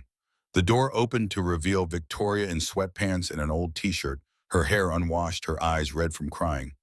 She looked nothing like the polished CEO who had walked into Marcello's on Christmas night. She looked human, broken, real. You should not be here. Victoria's voice was hoarse. Emma needs you. Emma needs both of us. Daniel stepped inside without waiting for invitation. And you need to see this. He held out the pink note. Victoria took it with trembling hands, unfolded it, read the words. Her breath caught. Her eyes filled with fresh tears. She wrote this. I found it on her door tonight. Daniel's voice was rough. She has been working on it, thinking about it, deciding what she wanted, and what she wants is you. Victoria's face crumpled. She sank onto the couch, the note still clutched in her hands. I do not deserve her. None of us deserve the people we love. Daniel sat beside her. We just do our best to be worthy of them. I missed her recital. I chose my company over her. What kind of mother does that? The kind who is still learning. The kind who makes mistakes and tries to do better. Daniel took her hands, felt them shaking. Victoria and I have been parenting for 10 years, and I still mess up constantly. I forget permission slips. I burn dinner. I say the wrong thing at bedtime. Being a parent is not about being perfect. It is about showing up again and again, even after you fail. What if I fail again? You will. Daniel's voice was gentle but honest. You will fail because everyone fails. I will fail too. We will both miss things and make mistakes and disappoint each other. That is what being a family means. The question is not whether we fail. The question is whether we keep showing up anyway. The tears came then streaming down Victoria's face, releasing days of pent-up guilt and fear. I have never had to answer to anyone before. Victoria's voice broke. I have never had someone waiting for me, depending on me, expecting me to be there. I do not know how to be that person. You learn. Daniel pulled her close, feeling her shake against him. Day by day, mistake by mistake, you learn. And I will help you, and Emma will help you, and together we will figure it out. They sat there for a long time, holding each other in Victoria's pristine apartment. Eventually her tears subsided. Eventually her breathing steadied. I want to come back. Victoria's voice was small. I want to try again. Then come back. Tonight, we will talk to Emma together. We will explain that you made a mistake and you are sorry and you are committed to doing better. She will understand more than you think. Victoria pulled back, looking at him with red-rimmed eyes. Why are you not angry anymore? I was never angry at you. I was scared. Scared that you would choose your company over us. Scared that you would decide we were not worth the sacrifice. Daniel touched her face. But then I found Emma's note, and I realized that she had already decided. She had already chosen you. And if a 10-year-old can be that brave about love, maybe I can too. Victoria almost smiled through her tears. Your daughter is remarkable. Our daughter. Daniel said the words deliberately, watching Victoria's reaction. If you want her to be. Victoria's breath caught. Yes. Yes, I want her to be. They drove back to Daniel's house together. Through the front window, Daniel could see Emma and Linda playing a board game at the kitchen table. Victoria hesitated at the door. Daniel reached for her hand. I will be right beside you, whatever happens. They walked inside together. Emma looked up from the game, her expression cycling through surprise, hope, and guarded caution in the space of a second. Victoria, she did not run to her, did not fling herself into Victoria's arms like she usually did. Instead, she sat very still, waiting, watching. Victoria walked to her and knelt down, meeting Emma at eye level. Emma, I am so sorry I missed your recital. I made a bad choice. I should have been there, and I was not. Emma said nothing, her face unreadable. I know I hurt you. I know I disappointed you, and I do not have a good excuse. I just have an apology and a promise to try harder. Still silence. I found your note, Victoria's voice cracked. The pink one. On your door. Emma's eyes widened slightly. I love you, Emma. Victoria's tears spilled over. I love you so much. And I know that does not fix what I did. But I want you to know that I am not going anywhere. I am going to keep showing up. I am going to keep trying, even when I fail. Even when I make mistakes. Emma studied her for a long moment, her 10-year-old eyes carrying wisdom that should not belong to a child. You made me sad. I know. I made myself sad too. Are you going to do it again? I might. Victoria's honesty was painful but necessary. I will try not to. I will try very hard, but I might still mess up sometimes. Emma considered this, then nodded slowly. Okay. Dad says everyone messes up. He says the important thing is what you do after. She paused. Did you come back to do better? Yes, I came back to do better. Then okay, Emma's face softened. But you have to watch the video. Dad recorded my solo. And you have to tell me I was good, even though you were not there. Victoria laughed through her tears, I promise. Emma slid off her chair and crossed to Victoria, wrapping her arms around her neck in a hug that said more than words could. Victoria held her tight eyes closed, tears streaming down her face. Daniel watched them, feeling something settle in his chest. They were not fixed. The hurt would take time to fully heal. But they were trying. They were showing up for each other. That was all any family could do. That night, they watched the recital video together on the couch. Emma sat between Daniel and Victoria, providing commentary on every moment. Victoria exclaimed over her solo. Daniel pointed out the parts he had already memorized from watching it 12 times. When Emma finally went to bed, she hugged Victoria extra long at her bedroom door. I am glad you came back. I am glad too, sweetheart. So glad. Daniel and Victoria sat in the living room afterward, the house quiet around them. That could have gone worse. Victoria's voice was tired but relieved. It could have gone much worse. She is remarkable, your daughter. Our daughter. Daniel reached for her hand. If you want her to be. Victoria was quiet for a moment. I told my board today that I am restructuring my role, bringing on a COO to handle day-to-day operations, stepping back to focus on strategy and long-term vision. Daniel turned to look at her. That is a significant change. It is necessary. Victoria met his eyes. I cannot keep choosing between my company and my family, so I am changing the conditions of the choice. What did your board say? They were surprised, some were concerned, but they agreed when I explained that my effectiveness as CEO was being compromised by unsustainable demands on my time. Daniel squeezed her hand. I am proud of you. I am terrified, Victoria admitted. I have been running that company at full speed for 25 years. I do not know who I am if I am not that person. You are the woman I love. Daniel heard the words leave his mouth, realized he had finally said them. You are Emma's mother. You are someone who is willing to change to be better. Victoria's eyes glistened. You love me, I love you. He said it again, stronger this time. I have loved you since you sat on the floor of Emma's room and drew terrible rabbits. I was just too scared to say it. I love you too. Victoria leaned her head against his shoulder. I have loved you since you gave your phone number to a crazy woman in a restaurant. I was waiting for you to be ready. I am ready now. They sat together in the quiet house, hands intertwined, the future finally feeling possible. The summer arrived in Boston with heat that shimmered off pavement and turned the park pond into a mirror of sky. 3 months had passed since the recital, since Victoria's return, since the restructuring that had transformed her relationship with work. The COO she hired was competent and hungry, eager to prove herself willing to handle the crises that had once consumed Victoria's every waking hour. Victoria discovered something she had not expected: time. Hours that belonged to her. Evenings that ended at reasonable hours. Weekends that stretched, uninterrupted by emergency calls and board demands. She did not know what to do with herself at first. 25 years of constant motion had left her without hobbies, without interests outside work, without any sense of who she was when she was not producing. She wandered through the house on Saturday mornings, restless and uncertain, until Emma took pity on her. You could learn to draw with me. Emma's offer came with the casual generosity of childhood. I can teach you. You are very bad, but you could get better. Victoria accepted, and so began the weekend drawing sessions that would become one of her most treasured rituals.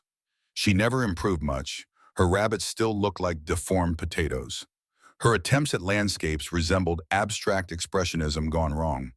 But Emma praised every effort with the earnest encouragement of a patient teacher, and Victoria discovered that the point was not the product, but the process. Daniel watched them from the kitchen doorway, coffee in hand, heart full.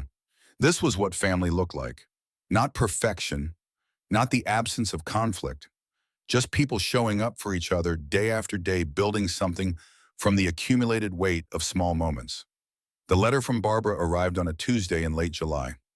Daniel recognized the handwriting on the envelope, the same elaborate script that had addressed Emma's birthday cards for years. He opened it with trepidation, still uncertain where he stood with Rachel's best friend, despite their fragile peace. Daniel, have been in therapy for 4 months now. My therapist says I should write letters to the people I have hurt, not necessarily to send them, but to process my feelings. I am sending this one because you deserve to hear what I have learned. I was not protecting Rachel's memory when I confronted you and Victoria. I was protecting my own grief. I was holding on to my pain because letting it go felt like letting her go, and I was not ready to exist in a world where she was truly gone. But grief is not love. Holding on to suffering is not the same as honoring someone. Rachel would not want me frozen in the moment of losing her. She would want me living, growing, finding joy wherever I could. I watched you at Emma's art show after our confrontation, after I read Rachel's letter. I watched you hold Victoria's hand and comfort Emma and navigate an impossible situation with grace. And I realized something that shamed me. You were doing exactly what Rachel asked you to do. You were living. You were letting yourself be happy. And I was trying to stop you because your happiness made my grief feel inadequate. I am sorry for the phone call, for the scene at the school, for every moment I made you feel guilty about loving someone new. Victoria seems like a good person. Emma clearly adores her. And you look happier than I have seen you since before Rachel died. That is what Rachel would have wanted. That is what I should have wanted for you all along. I hope we can be friends again someday. Not like before, maybe, but something. For Emma's sake, for Rachel's memory, for the possibility that grief can transform into something gentler than rage. With love and apology, Barbara Daniel read the letter twice, then handed it to Victoria without comment. She read it slowly, her expression shifting through surprise, understanding, and finally something like compassion. She is healing. She is trying. Victoria folded the letter carefully. Will you write back? I think so. When I know what to say. The response took Daniel a week to compose. He wrote about forgiveness, about understanding, about the strange journey they had all been on since Rachel's death. He wrote about Emma's growth and Victoria's presence and the family they were building from the ruins of loss. Barbara wrote it back. Then Daniel wrote again. A correspondence developed, tentative at first, then warmer, two people who had loved the same woman finding their way toward a different kind of connection. One evening in August, Victoria asked a question that surprised Daniel. Can we go to that restaurant, Marcello's, where we first met? He looked up from the book he was reading. Right now, not right now, but soon. I want to go back there. I want to see where we started. They went on a Saturday night, leaving Emma with Linda for the evening. The restaurant looked the same as it had on Christmas night, though the snow had been replaced by summer humidity and the holiday decorations had long since been taken down. They requested table 7. The hostess looked at them strangely, but accommodated the request. Daniel sat across from Victoria in the same seat where Jennifer had rejected him 8 months ago. The same seat where his life had changed. This is where I was sitting when you asked me to marry you. Daniel's voice was soft, remembering. I thought you were insane. I was insane, Victoria smiled. I saw a stranger getting rejected and decided to propose to him. That is not normal behavior. It was the bravest thing anyone has ever done for me. Victoria reached across the table and took his hand. The same gesture she had made that first night, only now there was history behind it. Now there was love. I sat at that table over there. Victoria nodded toward the adjacent table. I watched you talk about Emma before your date arrived. I watched your face light up when you described her drawings. And I thought, that is what I want. Someone who loves like that, someone who shows up like that. You got more than you bargained for. I got exactly what I needed. Victoria squeezed his hand. A family, a daughter, a man who was patient enough to let me learn how to love. Daniel felt tears prick at his eyes. This is where it started. And this is where we really begin. Victoria's voice was steady. No more hiding, no more walls. Just us building a life together. The waiter approached and they ordered wine. The same Barolo Victoria had ordered on Christmas night. They raised their glasses. To impossible questions, Daniel said. To brave answers, Victoria replied. They drank and the wine tasted like coming home. The formal dinner with Henry and Eleanor happened 2 weeks later, a celebration of the family they were becoming. Daniel drove with Emma in the back seat, both of them dressed in their best, both of them nervous in different ways. Emma had met Henry briefly before, but never in this context, never as the child who would officially become his granddaughter. The house rose before them, elegant and imposing gardens, immaculate despite the summer heat. Eleanor met them at the door with the warmth that had made her such a stabilizing presence in Henry's life. You must be Emma. Eleanor crouched down with the ease of someone who had spent decades around children. Victoria has told me so much about you. She says you are a wonderful artist. Emma's shyness melted under the attention. I am teaching Victoria to draw. She is very bad, but she tries hard. Eleanor laughed. That sounds exactly like her. She never could draw. When she was your age, she made a horse that looked like a potato with legs. Emma's eyes went wide with delight. Her rabbits look like potatoes too. We are working on it. The dinner itself was less formal than Daniel had feared. Henry asked Emma about school and art and her favorite subjects. Eleanor served dishes that somehow catered to everyone's preferences without feeling calculated. Victoria relaxed into a version of herself that Daniel rarely saw the daughter, rather than the CEO softer and more playful than her professional persona allowed. After dinner, Henry invited Daniel to the study for conversation that they both understood was more than casual. The room was unchanged since Daniel's first visit, leather and books, and the accumulated weight of decades. Henry poured whiskey for both of them and settled into his chair. She is happy. Henry's voice carried satisfaction rather than surprise. Happier than I have seen her since before her mother died. She makes me happy too. I know. Henry studied him over the rim of his glass. I have watched you both these past months. Watched how you handle conflict. Watched how you support each other. Watched how you parent Emma together. And what is your assessment? My assessment is that my daughter found someone worthy of her. Henry's eyes crinkled. That is not easy. She is remarkable and difficult in equal measure. I have noticed. But you stay anyway. You fight for her anyway. You love her despite the complications and the challenges and the moments when she retreats into work like it is a fortress. Daniel nodded. She is worth fighting for. Yes, she is. Henry set down his glass. I give you my blessing, Daniel, officially. Whatever ceremony you choose, whatever future you build, you have my full support. Thank you. That means more than you know. Take care of her. Henry's voice was quiet but intense. And let her take care of you. That is the secret you know. Not one person carrying the other. Both people carrying each other. I will remember. 3 weeks later, Emma got sick. It started with a fever. Nothing unusual, the kind of childhood illness that came and went with the seasons. Daniel kept her home from camp, plied her with soup and juice, expected her to bounce back within a day or two. But the fever did not break. By the third day, Emma was listless and pale, refusing food, barely able to keep down water. Daniel's concern grew into alarm. Victoria was in a meeting when he called, but she excused herself immediately, her voice tight with worry. I am on my way. She arrived at the house 20 minutes later, still in her business suit, her heels clicking against the hardwood as she rushed upstairs. Emma lay in bed, her face flushed, her eyes glassy. Victoria sat beside her and pressed a cool hand to her forehead. This is too high. Victoria's voice was calm but urgent. We need to take her to urgent care. The drive to the medical center was tense and quiet.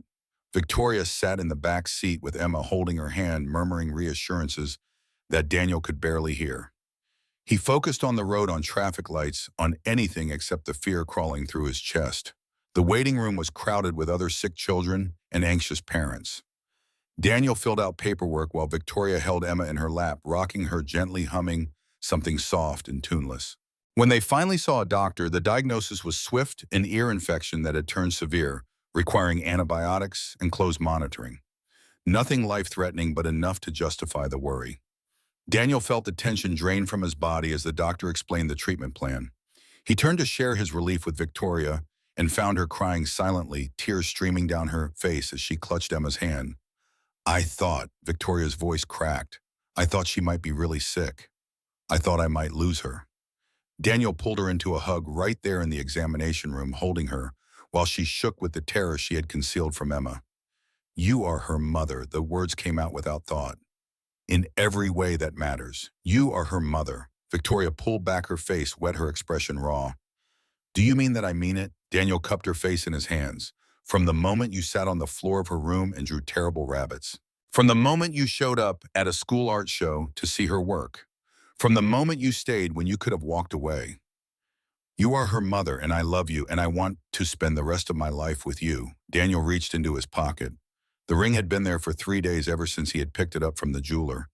He had been waiting for the right moment, planning something romantic, but standing in this fluorescent-lit examination room, with Victoria's tears on his hands and Emma watching from the table behind them, this moment felt more right than any planned gesture could. Victoria Chen, will you marry me?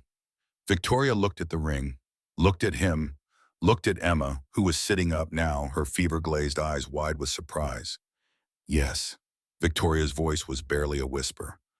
Yes, absolutely yes. Daniel slid the ring onto her finger as Emma cheered weakly from the examination table, and the doctor stood in the doorway looking thoroughly confused about what kind of medical appointment he had walked into.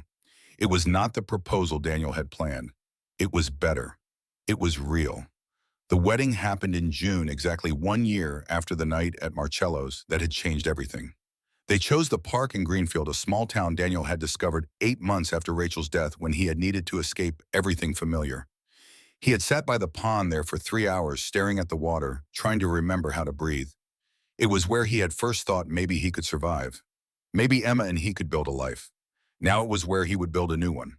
The ceremony was small, family and close friends, Emma as the flower girl and the unofficial master of ceremonies. Victoria wore a cream-colored dress that Eleanor helped her choose, simple and elegant. Nothing like the power suits that had defined her professional life. Daniel wore the navy shirt that Linda still insisted brought out his eyes, paired with a gray jacket that Victoria had bought him for the occasion. Henry walked his daughter down the aisle, his straight posture slightly bent now at 79, his eyes bright with tears he did not bother hiding. Eleanor sat in the front row, tissues ready, smiling through her own emotional response. Linda stood beside Daniel as his best person, a role she had lobbied for intensely, and won by virtue of being the one who had never stopped believing he would find happiness again. Barbara came. She sat near the back alone, her presence a testament to how far they had all traveled since Rachel's death. When Daniel caught her eye during the ceremony, she smiled and nodded, a gesture of blessing from someone who had once tried to stop this very moment. The vows were simple.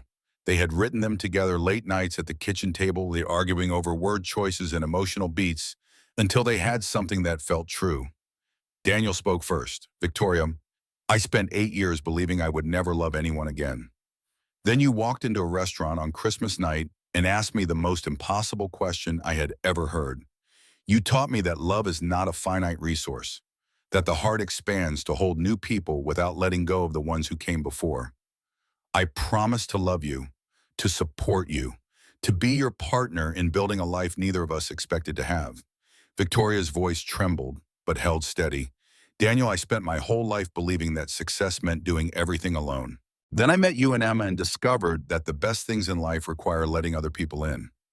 I promise to be present, to show up, to choose this family over every other demand. I promise to love your daughter like my own because she is my own, and to love you with everything I have for as long as we both live. Emma watched from her position at the front, her flower basket empty, her eyes shining. The officiant pronounced them married. Daniel kissed Victoria while Emma cheered, and the small gathering of loved ones applauded. They were a family now. Official, legal, documented. But they had been a family for a long time already. This was just a celebration of something that had existed since a stranger asked an impossible question and a grieving man said yes. 4 years after Christmas night at Marcello's. 2 years after the wedding. The house in Boston had changed, evolved, become something neither Daniel nor Victoria could have imagined when they first met.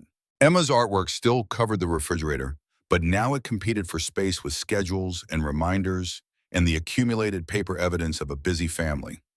Victoria's coffee maker held pride of place on the counter.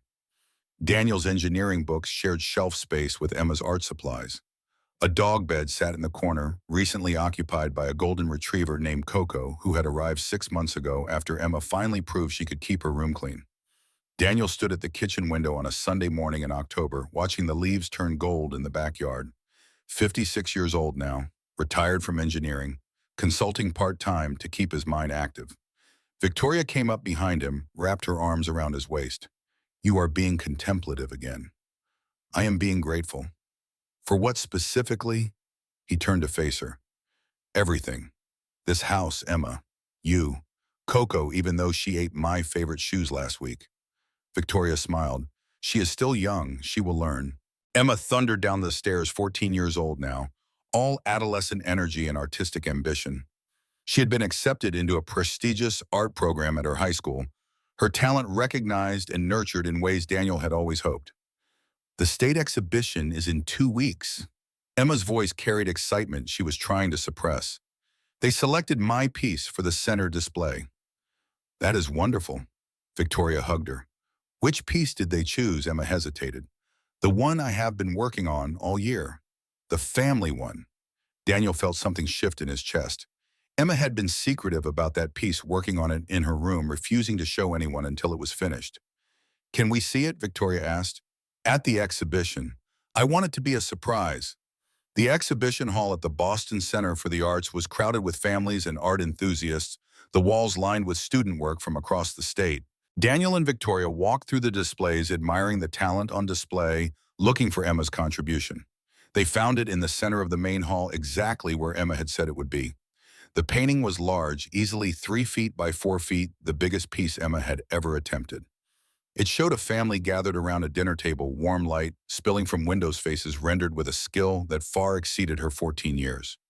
Daniel recognized himself in the father figure, silver-haired and smiling. Victoria was there too, her dark hair touched with the gray that had appeared in recent years. Emma sat between them, younger in the painting than she was now, captured at the age she had been when everything changed. But what made Daniel's breath catch was the additional figure. In the upper corner of the painting, visible through the window, a woman stood among the stars. She had Emma's dark hair and Rachel's smile, and she was looking down at the family with an expression of pure peace. Below the painting, a small placard read, "A Second Chance" by Emma Morrison Chen. Victoria gripped Daniel's hand, her eyes wet. A reporter approached Emma for an interview, asking about the inspiration behind the piece. Emma spoke with the confidence of someone who had thought deeply about her answer. "This is my family. I have two mothers, one who is in heaven and one who is here. I wanted to show that both of them are part of who we are, the one I lost and the one I found." The reporter asked what the title meant. "A second chance is what my dad got when he met Victoria." Emma's voice was steady. "And what Victoria got when she met us. And what I got when I realized that loving someone new does not mean forgetting someone old. We all got a second chance. That is what the painting is about." Daniel pulled Victoria close, watching their daughter handle the interview with grace beyond her years. This was what they had built. Not just a family, but a legacy. A story that Emma would carry forward, telling the next generation that love survived loss, that families came in many forms, that second chances were not betrayals, but blessings. Henry and Eleanor arrived, Henry moving slower now at 82, but still sharp as ever. He studied the painting for a long moment, then turned to Daniel. She captured it. Henry's voice was rough with emotion. "The whole story, in one image. She is her mother's daughter." Daniel paused, then corrected himself. "Both her mother's daughter." Linda appeared with her husband, the corporate lawyer who had survived Henry's scrutiny and become family. Barbara came too, her presence no longer awkward but natural, another strand in the complex web of relationships they had all woven together. They stood before Emma's painting, this group of people connected by love and loss and the stubborn insistence on moving forward. The exhibition ended with Emma receiving an award for her painting, a scholarship to a summer art intensive that would advance her education. She accepted it with gracious words, thanking her parents, both of them, her teacher, her grandfather Henry, who had taught her that art was about truth. Driving home that night, Emma asleep in the back seat, Victoria reached for Daniel's hand. "Do you remember what you told me in the restaurant? That first night I told you that you were insane. After that," Daniel searched his memory, "I gave you my phone number. You said you did not know if you would ever be ready." Victoria's thumb traced patterns on his hand. "But you called anyway. You tried anyway. You let me in anyway." "I did not have a choice," Daniel smiled. "You were very persistent. I was terrified," Victoria admitted. "I had no idea what I was doing. I just knew I was tired of being alone, and you seemed like someone worth taking a chance on." "Was I worth the chance?" Victoria turned to look in, her face illuminated by passing streetlights. "You were worth everything. Every risk, every fear, every moment of uncertainty. You and Emma gave me the family I thought I would never have." Daniel pulled the car into their driveway, the house glowing with the porch light they always left on. "We gave each other that." He turned off the engine. "Both of us. Together." They sat in the quiet car for a moment, looking at the house that had become their home. "I love you, Daniel Morrison. I love you, Victoria Chen Morrison." The addition of his name to hers still gave him a small thrill, even after 2 years of marriage. She had insisted on taking it, combining it with her own, creating something new from both their histories. They woke Emma gently, guided her sleepy form into the house, got her settled in bed with Coco curled at her feet. Then they stood together in the hallway looking at the photographs that lined the walls. Rachel was still there, her image preserved alongside the newer pictures of Victoria and Emma and the life they had built. Past and present coexisting. Memory and reality intertwined. Daniel pulled Victoria close. "Thank you." His voice was quiet in the sleeping house. "For what?" "For walking into that restaurant. For asking an impossible question. For not giving up when I pushed you away. Thank you for saying yes." Victoria rested her head against his chest. "For being brave enough to try again. For showing me what family could be." They stood there in the quiet hallway, two people who had found each other when they least expected it, who had built something beautiful from the wreckage of their separate griefs. Outside, the October winds scattered leaves across the lawn. Inside, the house held warmth and love, and the accumulated evidence of 4 years of family. 5 years after Christmas night at Marcello's. 3 years after the wedding. Emma was 16 now, preparing for college applications, her artistic talent recognized with early acceptance to the school of her choice. Victoria's company had gone public the year before the IPO, making her wealthy beyond anything she had imagined. The wealth meaning less to her than the family she came home to every night. Daniel made breakfast while Victoria read the newspaper and Emma sketched at the table. Coco slept in his bed by the window, old now, and slow but still beloved. This was the life they had built. Ordinary mornings and extraordinary love. Small moments that accumulated into something vast and meaningful. Daniel set plates in front of his wife and daughter. They ate together, discussing Emma's latest project, Victoria's plans for the foundation she was establishing, Daniel's consulting work that kept him engaged without overwhelming him. When breakfast ended and Emma left to meet friends, Daniel and Victoria sat alone in the kitchen. Coffee cups, empty, morning light streaming through windows. "What are you thinking about?" Victoria asked. "Rachel." Daniel's answer was honest, as it always was between them now. "I was thinking about her letter, about how she knew somehow that this would happen. She gave you permission to be happy. She gave me permission to live." Daniel reached for Victoria's hand. "But you gave me the reason." Victoria interlaced her fingers with his. "She would have liked me, you think? She would have loved you, for loving Emma, for loving me, for being stubborn enough to ask a stranger to marry you in an Italian restaurant." Victoria laughed. That was insane. Looking back on it, it was perfect. Daniel brought her hand to his lips. "It was exactly what I needed, even though I did not know it." They sat in comfortable silence, two people who had traveled a long road to reach this quiet morning. Daniel thought about Rachel's letter, the words that had guided him through the darkest years. "Do not live like a ghost. Let yourself accept it. That is not betrayal. That is living." He had lived, was living, would continue to live, with gratitude for what he had lost and what he had found, with love for the woman who had changed everything with an impossible question, with hope for all the mornings still to come. Outside, the world continued its turning. Inside, a family rested in the peace they had earned. A second chance. That was what they had given each other, and it had been worth everything.